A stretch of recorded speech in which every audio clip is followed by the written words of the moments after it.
Chapter 7. Ready, set, go! Run, Annie, run!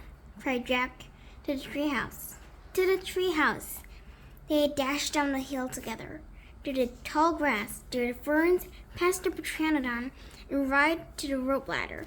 They scrambled up. Seconds later, they tumbled into the treehouse. Anna leaped to the window.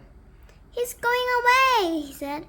Panting, Jack pushed the case glasses into place. He looked out the window with her.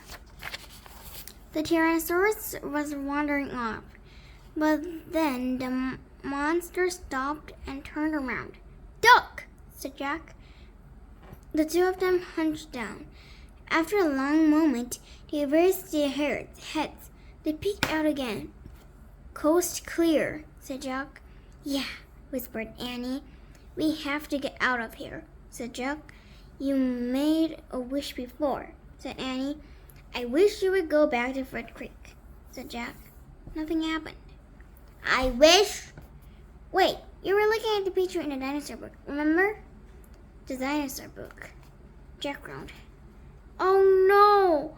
I left the book and my pack on the hill. I have to go back." "Forget it," said Annie. "I can't," said Jack. "The book doesn't belong to us. Plus, my notebook is in my pack. With all my notes." "Hurry," said Annie. Jack hurried down the rope ladder. He leaped to the ground. He raced past the pteranodon, through the ferns, through the tall grass, and up the hill. He looked down. There was his pack, lying on the ground.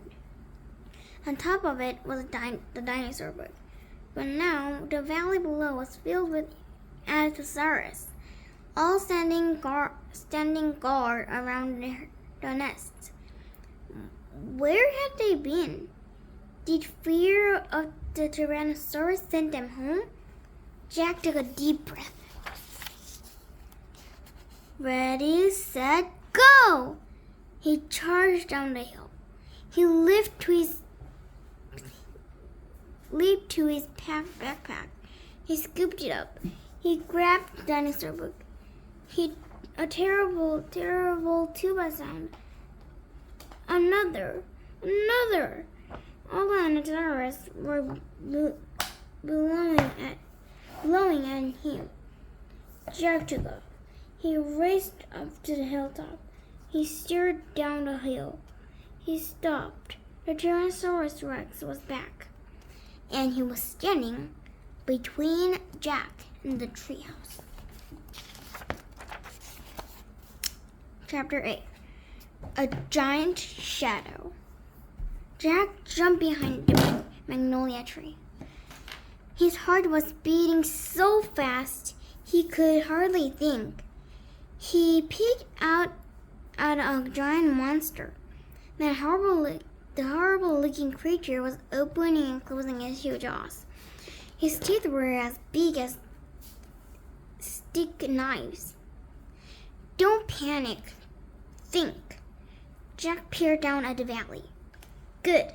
The dark-beaked dinosaurs were sticking close to their nests. Jack looked back at the Tyrannosaurus. Good. The mother still didn't seem to know he was here. Don't panic. Think. Maybe there's information in the book. Tyrannosaurus Rex, he read. Tyrannosaurus Rex was the largest meat-eating land animal of all time. If it was alive today, it would eat a human in one bite. Great. The book was no help at all. Okay, he couldn't hide on the other side of the hill.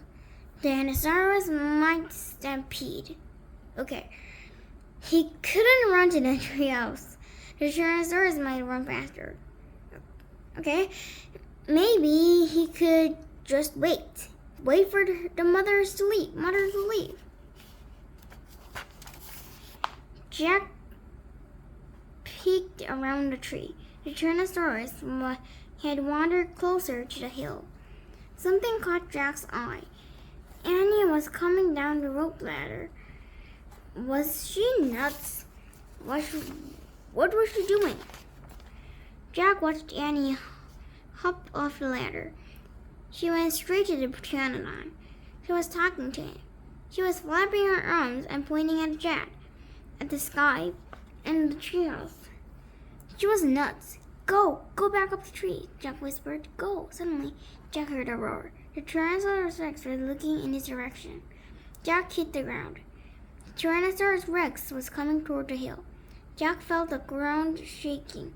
Should he run, curl back into the dinosaur valley, climb the magnolia tree?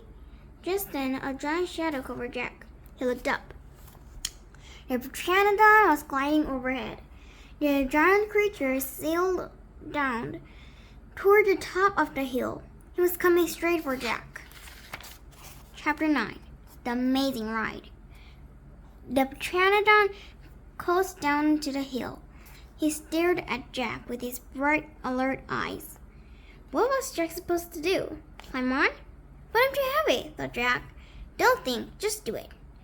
Jack looked at the Tyrannosaurus. He was staring up the hill. His giant teeth was flashing in the sunlight. Okay, don't think, just do it. Jack put his notebook in his pack. Then he eased down into the pteranodon's back. He held on tightly. The creature moved forward. He spread out his wings and lifted off the ground. They teetered this way, then that. Jack nearly fell off. The pteranodon steadied himself, then rose into the sky. Jack looked down. The Tyrannosaurus was chomping the air and staring at him. The pteranodon glided away. He sailed over the hilltop. He circled over the valley, over all the nests filled with babies, over all the giant duck-billed dinosaurs. Then the pteranodon soared out over the plain, over the triceratops who was grazing in the high grass. It was amazing. It was a miracle. Jack felt like a bird. He light as a feather. The wind was rustling toward his hair. The air smelled sweet and fresh. He whooped. He laughed. Jack couldn't believe it. He was riding on the back of an ancient flying reptile.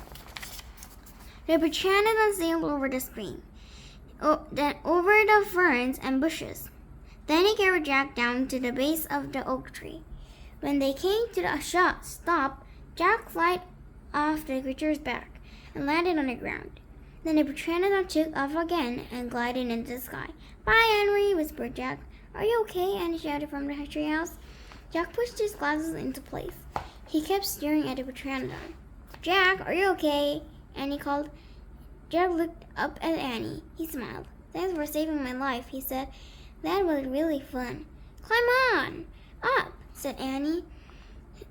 Jack tried to stand. His legs were wobbly. He felt a bit dizzy. Hurry, shouted Annie. He's coming! Jack looked around. The Tyrannosaurus was heading straight toward him. Jack bolted to the ladder. He grabbed the sides and started up. Hurry, hurry! Screamed Annie. Jack scrambled into the treehouse. He's coming toward the tree, Annie cried. Suddenly, something slammed against the oak tree.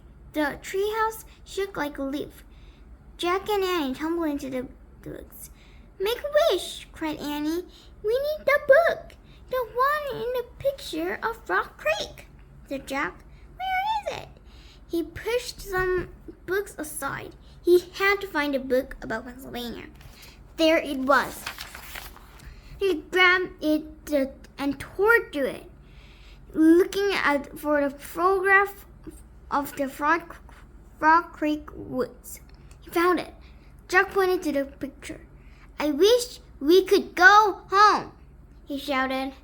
The wish began to moon, softly at first. Hurry, Jack yelled. The wind picked up. It was whistling now. The treehouse started to spin. It spun faster and faster. Jack closed his eyes. He held on tightly to Annie. Then everything was still. Absolutely still. Chapter 10. Home Before Dark. A bird began to sing. Jack opened his eyes. He was still pointing at the picture of Rock Creek Woods. He peeked out the treehouse window. Outside, he saw the exact same view. "We're home," whispered Annie. The woods were light with a golden late afternoon light. The sun was about to set. No time had passed since they left. "Jack! Annie!" a voice called from the distance. "That's Mom," said Annie, pointing. Jack saw their mother far away. She was standing in front of their house. She looked very tiny. "Annie! Jack!" she called. Annie stuck her head out the window and shouted, "Coming!" Jack still felt dazed. He just stared at Annie. "What happened to us?" he said. We took a trip in the magic treehouse," said Annie simply. "But it's the same time as we left," said Jack. Annie shrugged. "And how did it take us so far away?" Annie shrugged, said Jack. "And so long ago?" "You just looked at the book and you said you wished to go there," said Annie. "And the magic treehouse took us there." "But how?" said Jack. "And you built this magic treehouse?" "Who built this magic treehouse?" "Who put all these books here?" "A magic person, I guess," said Annie. "A magic person?" Look," said Jack. "I almost forgot about this." He reached into his pocket and pulled out the gold medallion. "Someone lost this back there in Dinosaur Land. Look, there's a letter M on it." And his eyes got round. "You think M stands for magic person?" she said. "I don't know," said Jack. "I just know someone went to this place before us." "Jack! Annie!" called the distant cry again. Annie pointed her head out the window. "Coming!" she shouted. Jack put the golden medallion back in his pocket. He pulled the dinosaur book out of his pack and put it back with all their books. Then Annie took one last look around the treehouse. "Goodbye, house," whispered Annie. Jack slugged his backpack over his shoulder. He pointed at the ladder. He felt the engraving of the ladder, and it made Jack's finger tingle. Jack laughed. Suddenly, he felt very happy. He couldn't explain what had happened today, but knew for sure that their trip in the magic treehouse had been real. Absolutely real. "Tomorrow," Jack said softly, "we'll go back to the woods." "Of course," said Annie. "And we'll climb up to the treehouse," said Jack. "Of course," said Annie. "And we'll see what happens next," said Jack. "Of course," said Annie. "Race ya!" And they took off together, running for home. The end.